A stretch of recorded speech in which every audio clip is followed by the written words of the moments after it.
नमस्कार दोस्तों। संध्या बचपन से ही पढ़ाई लिखाई में कमज़ोर थी। रंग उसका सांवला था, नाक नक्शा भी बाकी लड़कियों की तुलना में खास नहीं था। ऊपर से भगवान ने दांतों की बनावट भी टेढ़ी मेढ़ी कर दी थी। जब संध्या छोटी थी तो बचपन में स्कूल के बच्चे उसे चिढ़ाते, बड़ी हुई तो गली मोहल्ले के लोग उसे देखकर मुंह फेर लिया करते। कोई भी उसका दोस्त बनने के लिए तैयार ना था। उसके रिश्तेदार भी कुछ खास उसे भाव दिया ना करते। बस उसकी एक माँ ही थी जो उसके सूरत या लुक्स से कोई फर्क नहीं पड़ता था। जब माँ संध्या और संध्या माँ से बेहद प्यार करते। दुनिया भर की आलोचनाओं को सहने की शक्ति थी माँ। जब कोई उसे डफर बोल देता, जब कोई उसे बदसूरत बोल देता, जब संध्या को शादी के लिए देखने आए लोग उसे बिना पसंद किए लौट जाते, यहाँ तक कि खुद के पापा ही उसे मनहूस बोल देते, तब माँ ही तो थी जो उसे समझाती कि लोगों के बोलने से क्या होता है, तू मेरी प्यारी बेटी है। भगवान के किए इतने सारे अन्यायों के बावजूद संध्या जीना सीख गई थी। वह खुश रहना सीख गई थी। जो भी गिने चुने लोग उससे बातें करते उन्हें चुटकुले सुनाकर हंसाया करती और खुद भी ठहाके लगाकर हंसा करती। इसके अलावा एक और बहुत बड़ी खूबी थी संध्या की। उसे खाना बनाने में बहुत मज़ा आता था। और ना सिर्फ खाना बनाने में मज़ा आता था, उसका बनाया खाना खाकर लोगों को जो स्वाद आता था वह उनको तृप्त कर जाता था। और या उसमें अपने आप को नहीं आया था। दुनिया के ठुकराए जाने के बाद उसने अपना सारा समय खाने के रेसिपीज़ की किताबें, रेडियो शो और टीवी चैनल्स को समर्पित कर दिए थे। संध्या को तारीफ़ तो कोई भी नहीं करता, लेकिन उसके हाथों के बने खाने की तारीफ़ हर व्यक्ति करता जो उसे चखता। इसके एक गुण की वजह से संध्या अपने आजू बाजू की औरतों में फेमस हो गई, क्योंकि जिसने भी खाना पकाना सीखा हो या नया पकवान बनाना सीखना हो वह संध्या के पास आती। संध्या भी खुशी खुशी उन्हें सब सिखाती। उसके पास आने वाली औरतें अच्छा खाना बनाना सीख जाती, लेकिन लाख कोशिश करने के बाद भी संध्या के हाथों का वह जादू जो सबको तृप्त कर जाता वह कोई नहीं सीख पाता।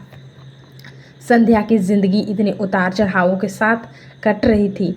एक बार फिर से माँ बाप ने जी तोड़ कोशिश कर एक फैमिली को संध्या को देखने के लिए मना लिया और अगले दिन लड़का संध्या को देखने आने वाला था। संध्या को इस बात की खबर होने पर वह दुखी और गुस्सा हो गई थी कि बिना उससे पूछे पता नहीं क्यों माँ बाप लड़कों को बुला लेते हैं और उसका मजाक बना देते थे। माँ ने संध्या को समझाया था कि ऐसा ही होता है, कोई भी बेटी अपने माँ बाप के यहाँ हमेशा नहीं रहती, उसे एक दिन शादी करके जाना ही पड़ता है। अगले दिन संध्या सुबह सुबह लड़के वालों को आने से पहले ही सच सवर कर कहीं निकल गई थी। उस दिन लड़के वाले घर आकर माँ बाप को बहुत खरी खोटी सुना कर गए थे। वैसे भी पापा को संध्या पर हमेशा गुस्सा रहता था, लेकिन उसकी इस हरकत ने उनको गुस्से से पागल कर दिया। उस दिन पापा ने संध्या का सारा गुस्सा माँ पर उतारा, यह कहकर कि एक मनहूस बेटी को जन्म देकर भी तुम्हारा मन नहीं भरा था, इसलिए उसको लाड प्यार देकर सर पर बिठा लिया है। हमेशा अपनी बेटी के बारे में गलत बोलने वालों से नाराज रहने वाली माँ आज खुद संध्या से नाराज थी और वह संध्या के घर वापस आने का बेसब्री से राह देख रही थी ताकि अपना गुस्सा उस पर उतार सके। सूरज ढलने से पहले संध्या घर लौट आई थी। उसके चेहरे पर एक अजीब सी खुशी थी। हाथों में एक चेक था और एक सर्टिफिकेट भी। संध्या माँ से कुछ कहना चाहती थी, लेकिन इससे पहले कि संध्या अपने मुंह से एक भी शब्द कह पाती, माँ ने उसे खरी खोटी सुनाना शुरू कर दिया। गुस्से में माँ बोलते बोलते इतना बोल गई कि संध्या ने कभी सपने में नहीं सोचा था। माँ ने कहा, बाकी सब लोग सही थे, तुम सच में मनहूस हो, तुम्हारी वजह से हर कोई परेशान है। अच्छा होता तुम पैदा होते ही मर जाती, यह दिन ना देखना पड़ता हमें।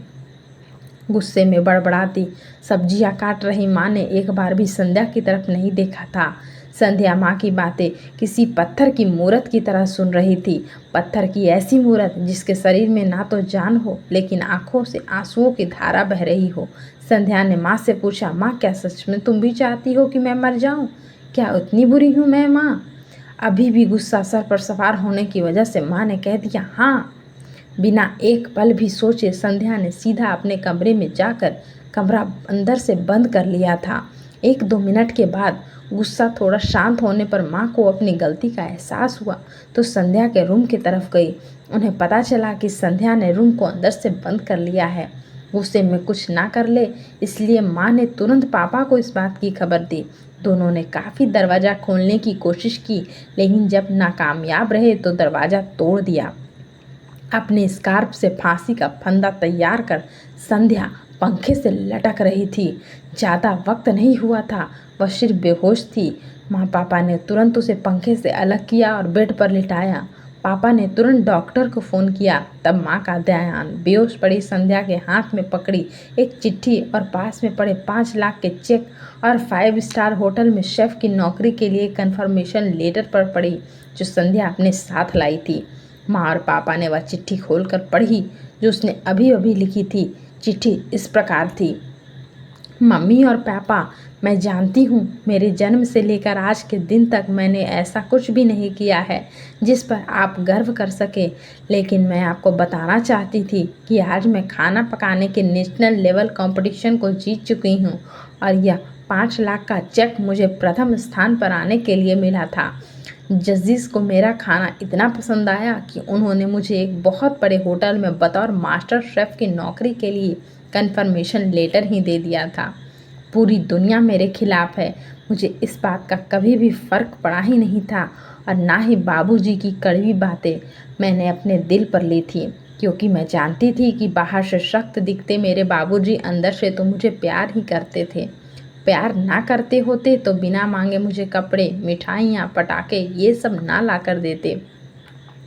माँ के प्यार से कोई क्या बयां कर सकता है। मेरी माँ मेरे लिए मेरी सारी दुनिया थी। जब माँ मेरे साथ होती तो मुझे किसी बात की परवाह ना होती थी। मेरी माँ मेरी थी, इसलिए मुझे किसी और की ज़रूरत ना थी। मेरी माँ मेरे साथ नहीं है तो मेरी दुनिया मेरे साथ नहीं है, इसलिए मैं आज दुनिया ही अलविदा कर कर जा रही हूँ। मैं जानती हूँ आपने कभी ना कभी भगवान से यह दुआ ज़रूर मांगी होगी कि अगले जन्म में मेरी जैसी औलाद ना मिले, लेकिन मैं हमेशा यह प्रार्थना करती थी कि अगले जन्म में तो क्या, मेरे हर जन्म में मुझे आप जैसे ही माता पिता मिले। आज भी यही प्रार्थना करके उसी भगवान के पास जा रही हूँ।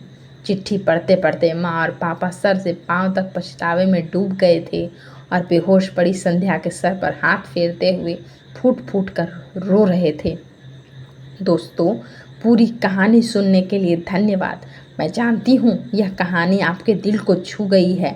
मैं उम्मीद कर सकती हूँ कि अब आप जाने अनजाने में किसी भी व्यक्ति का उसके बाहरी लुक्स की वजह से दिल नहीं दुखाएंगे। कहानी कैसी लगी ज़रूर बताइएगा। कहानी पसंद आई हो तो मेरे चैनल को लाइक, शेयर और सब्सक्राइब करना ना भूलें दोस्तों। धन्यवाद।